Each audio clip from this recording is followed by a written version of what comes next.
issues. And dami palang layers, including threshold, conditionalities, political implication. Tama rin yung sinabi na baka it's about the trigger points. Baka you can repackage it.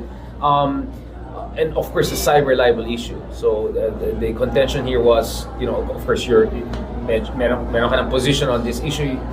May prejudice na to a certain degree, but at least the point is you can have a balance whereby there is accountability for salacious, scurrilous, libelous kind of activities and behaviors, pero doesn't have to be necessarily criminalized because of the chilling effect of weaponization. Now, pag-usapan naman natin itong latest na kababalagan na nangyari sa Pilipinas, which is the mysterious case of Alice Guo, right? So in a separate vlog, we talked to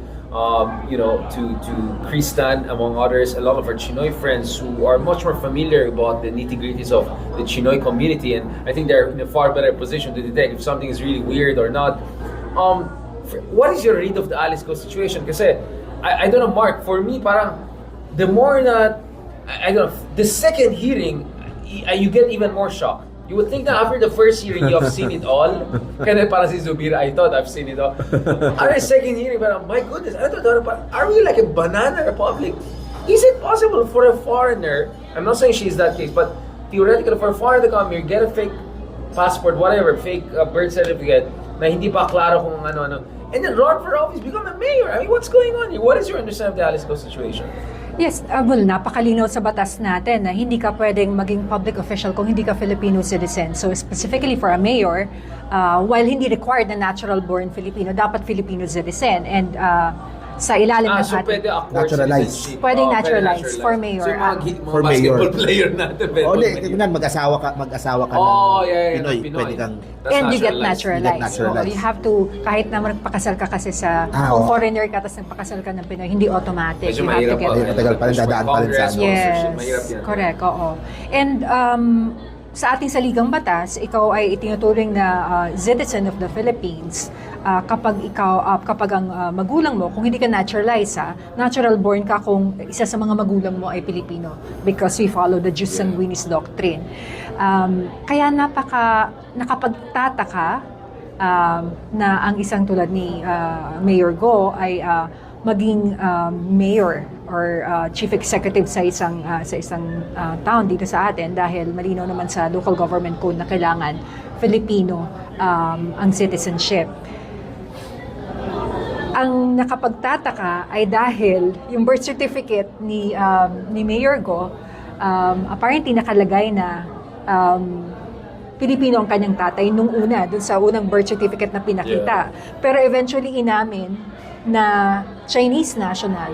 In another hearing, inamin na Chinese national. So it went down to the mother right now. Right. So ngayon, mother nilang pinag-uusapan natin at na alam naman natin na ang version niya, ang nanay niya ay kasambahay na Pilipino. So love child siya. Oo. Isang Amelia Leal na walang dokumentasyon kang makikita, walang birth certificate, walang death certificate, walang marriage certificate, na isang napakalaking question mark kung totoong tao nga ba ito, dahil kung Pilipino ito, malamang at sa meron, malamang sa hindi, may birth certificate. There are documents of yung kapatid niya na hindi niya alam na kapatid niya na married pala. So I mean, what's going on?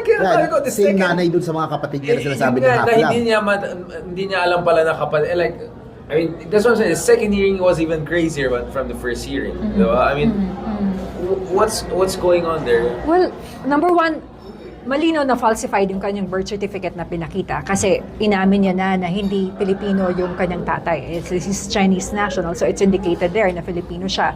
So, it's a crime to falsify a public document, and the fact that she used a falsified public document to run for office, again, is a strong ground for her to be disqualified through a warranto proceeding. So what is the warranto? Because the last time I think people heard about was in the case of Sereno, the former Supreme Court justice, and many legal scholars and activists felt that was a very dodgy case. That she may not have been a perfect Supreme Court. I'm sure there are politics inside, whatever, but many felt that the warranto was a kind of a juridically adventurous, positioning or a self-aggrandizing position by the government. What was the warranto case again of Sereno, and how could this be relevant to now? Because you have Menato Guevara, the current Solicitor General, and the former Justice Secretary saying, medyo komplikadong kawaran to. I mean, if they could pull it up against the Supreme Court Chief Justice for, I don't know, whatever case, and then here, parang hindi pa nga natin alam, taga dito pa talaga to. I just find that argument a bit, so suspect, if I can put it that way, yeah. Well, kung ginamit ka sa isang Supreme Court Chief Justice, And bakit hindi mahirapan kay sila. Mayor Go?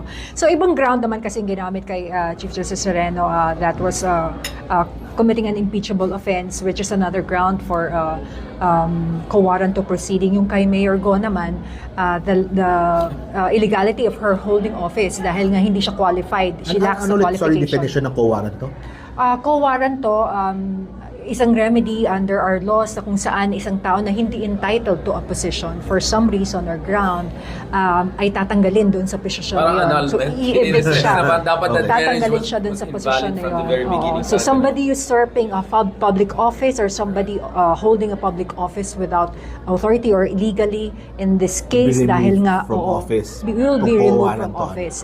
And this proceeding is limited, can only be instituted by the Office of the Solicitor General. So not any citizen, Not not any you, citizen. not me, can initiate this case. So it's only the OSG or a public prosecutor. So actually an ordinary prosecutor, an ordinary fiscal. Pwede rin. Pwede rin. Fiscal oo. Bamban, maybe? Or, Pwede. Pwede. Sinabi kasi ng batas, or a public prosecutor. It doesn't even say, the law doesn't, the rules don't It has even to say be from that the same it city. has to be from the same city. Interesting. A public prosecutor or a person claiming to be entitled to the position that's being usurped Pwede din yun. Pwede rin yun. So, yung tinalo niya sa mayoralty race nung last That's a election. good question. Theoretically, sino bang tinalo niya? Meron, ano po yata si Mayor, hindi ko alam. She Meron only won by 500 votes. Oh, Very okay. closing fight, So, very close, maaaring yung maaaring kabila yung kabila na They could file that. maaari. Para fair siya yan. yung Oo. malagay doon sa pwesto. Exactly. Kasi close fight din siya eh. Close No, fight. 500 votes lang. 15-5 Yeah, exactly. si Alice. 15,000 yung natalo niya. Yeah. So, yun. Those are the three people Na pwedeng na pwedeng Meron naman na-file mag-initiate ngayon, wala pa. Ngayon may preventative suspension, di ba? Pero sa ombudsman yan, hindi yan, Okay. wala So yung what's going kinalaman on sa there? co-warranto. Ang kaso naman sa ombudsman, ito yung tungkol sa mga POGOs na binigyan niya ng mayor's permit, ng business permit. Sa performance niya yun as Oo. mayor, hindi sa eligibility niya. Hindi You're sa not eligibility. questioning her authority, Oo. you're questioning how she exercised that or abused that authority for that matter. Right. Right, Sinasabi, apparently there is already an administrative case filed with the Office of the Ombudsman. I am just guessing because hindi made public yung administrative complaint. I'm just guessing that it must have been some dereliction of duty or gross neglect or gross misconduct. Hindi Sinabi LG na- ata yung nagano'n. na nag-initiate, DLG. DLG. At kasi nga, bakit nabigyan ng mayor's permit itong Pogo na to? Especially since apparently 2 beses na yata siyang na-raid. As early as I think 2023, meron ng raid. Repatriation talaga. Kung saan merong daang-daang tao na rescue na victims of Uy, sex Vietnamese, trafficking. yeah. May Yes. tanong din ako dyan, attorney. Oo. Kasi ito naman yung sinasabi ng iba, naaabuso yung preventive suspension dun ng ombudsman. Minsan yung political enemies ng whoever nang nasa power, kung sino man. Again, weaponization. Weaponization. Kailan Yeah. ba kailangan yung preventive suspension? Kailan siya hindi pwedeng i-ano ng ombudsman? Or lahat ba ng kaso pwedeng anuhan ng ombudsman ng preventive suspension? Yes. Kailangan, ang requirement under the Rules of Procedure ng Office of the Ombudsman, kailangan malakas yung ebidensya. The evidence of guilt is strong. Or, maaring yung pananatili sa opisina ng taong kinakasuhan ay makaka-impluwensya doon sa investigasyon. Halimbawa, meron siyang kakayahan na magtago ng ebidensya, na takutin yung mga witnesses. So, kung merong ganong posibilidad, ito ay maaaring ground for preventive suspension at may limitasyon naman. Actually, kung ikaw ay na-preventively suspended, maaari ka namang mag-file ng motion for reconsideration, maaari mo namang ipalift yung preventive suspension. At the same time, ang limitasyon ng rules ng ombudsman ay 6 na buwan lamang yung maximum na pwedeng kang magkaroon i-prevent ng preventive After suspension. nun, no choice, makakabalik ka sa pwesto. Makakabalik ka sa pwesto except because of your dilatory tactics, ano ba, papospone ka ng proceedings, hindi ka agad natapos yung investigasyon ng ombudsman, hindi bibilangin yun doon sa 6 months. Kasi ideally it's supposed to last while the investigation this one is pending. decision lang talaga nung ombudsman nung na nag-handle nung case mo. Right. Oo, hindi pa to decision on the merits. Ito ay it's a remedy lang lamang just to prevent interference with the proceedings, and because siguro nga nakita nila na malakas yung ebidensya, kasi nga naman kung 2023 I believe yung huling raid na kung saan daang-daang tao na in-rescue for trafficking. Not to mention Every also, year every year ang renewal, every January ang renewal ng mayor's permit. Suspicions that it may have also engaged in espionage or other kind of disinformation activities, hacking government websites. So mukhang, it must have been a multi-purpose hall, right? Many things were happening. Yeah. And the compound is right in front of the city hall. I mean, ito pa, isang very curious din ako. Perjury. Kasi nakadalawang hearing na si Alice Guo. Medyo maraming mga butas-butas na. Pwede ba siyang makasuhan ng perjury dun sa mga sinasabi niya sa Senado? And implication for her office. And let's say hindi makuha warranto, pero ang dami niyang perjury cases. Who will file that? Anybody, because Senators? Ordinary person? An ordinary person can, kasi perjury is a public offense. Right. So the state, the people of the Philippines has an interest against a commission of crime. It's not a private crime, so actually anybody can initiate that Against complaint. the Republic of the Philippines. Pinastos na yung lahat. Kung gumagawa ng sway. Anyone pala. Anyone, but I would think na the persons most interested would be the senators. Pwede sila yung mag-file. Pwede nilang ipakontempt sinungaling. for willfully lying under oath. Pwede rin nilang ipakontempt yan. Katulad nga na nasabi ko, may falsification ding involved. So kahit sabihin niya, hindi ako nag-falsify niyan, dahil aminado na siya, basically na-falsified yung birth certificate, ginamit niya yung falsified document, which is a separate crime. It's use of falsified document. Okay. So that's a separate crime. Crime na din, no? Patong-patong na to. Now, of course, there's a lot to discuss. Hopefully, we'll come back to this later on.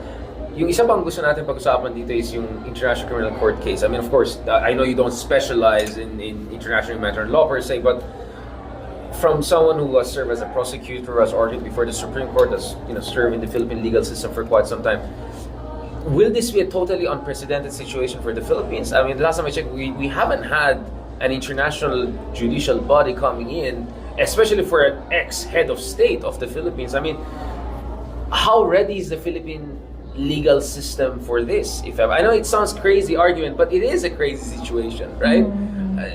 Can you imagine a situation whereby the ICC issues warrants of arrest, as they have done in Israel, as they've done against Putin? Well, in those two countries, mukhang there's going to be a rejection, but in the Philippines, mukhang up for grabs pa rin yung situation. What is your understanding of the ICC angle? And the argument that dapat ICC walang pakialam. I mean, that's the argument of the president so far, na ICC has no jurisdiction. What is your understanding of the jurisdiction question, and how the Filipino legal system could respond to this? Yung jurisdiction issue, I think it's already settled. By the Supreme Court? By the Supreme Court. Yes, there's a Supreme Court. Yes. What the heck is Marcos saying? Exactly. Didn't he read what the Supreme... Can you remind everyone, for a lot of our genius friends out there who are still questioning jurisdiction, can you remind what was the Supreme Court ruling on this? Na kahit lumabas na tayo sa ICC, there's residual jurisdiction, right? Exactly. Under the Rome Statute, kahit na ikaw ay hindi na membro nagtumiwalag ka na sa International Criminal Court, yung for the crimes committed before the time na tumiwalag yung bansa, dahil hindi naman kagad tumiwalag si Duterte nung panahon ng kanyang administrasyon, pwede pa rin siyang makasuhan for that period of time. At ang naging argumento kasi, not so much the fact na tumiwalag na tayo, but the fact na mayroong mga local remedies and procedures na dapat should be given preference kaysa dun sa proseso ng International Criminal Court. Yes. How is the complementary argument even feasible when ilan bang nakasuhan dun sa EGK cases of Correct. tens of thousands? And as far as I know, walang procedure so far initiated against the president or against the higher ranking officials. Ang mga nakakasuhan yung mga police, yung Kay Kian de los Santos case. like Yun lang alam example, kong major case, wala nang iba eh. Correct. So, paano mo masabing sufficient ang ating processes and procedures dito sa bansa kung yung primary target of the investigation has not even been sued? Maaaring sasabihin na ongoing pa kasing investigation, but what has been the result of the investigation? Parang wala pang nangyayari. It's already been 2 years into the administration of the new administration. So I believe that the ICC, I'm hopeful that the ICC will issue the warrant of arrest. Yun nga, sa ilalim ng batas ng international law, itong warrant of arrest na to ay ang mag-iimplementa pa rin ay ang ating local authorities. It's not like merong ICC. It's under maaaring magbigay ng tulong ang Interpol, pero it's primarily still the local authorities that will implement that warrant of arrest. So again, a lot depends on how the administration of President Paano po BBM will proseso react. nun pagka, for example, hypothetical lang naman, kapag lumabas yung warrant, inaresto ng local authorities, what next? Saan ipipiit muna?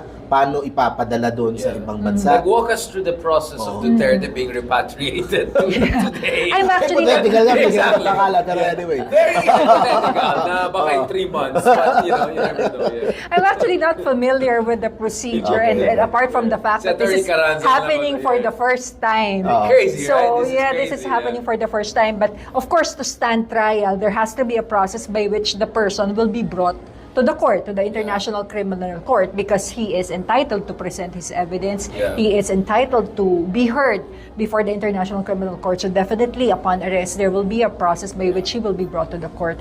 Ang importante kasi it's the procedure of arrest that makes the court acquire jurisdiction over the person of the accused. Is it the same like parang anong tawag doon pag kunyari sa Amerika extradition? I would think it's a similar procedure. Okay. Oo, it's a similar procedure na Coming from The Hague na dun sa anong yun. So baka mamaya sabihin na bibigyan pa siya ng visa to EU. Ayaw namin to. Hindi kasi isang issue, parang ngayon yung nangyayari, di ba, yung kay Teves. Schengen man kayo.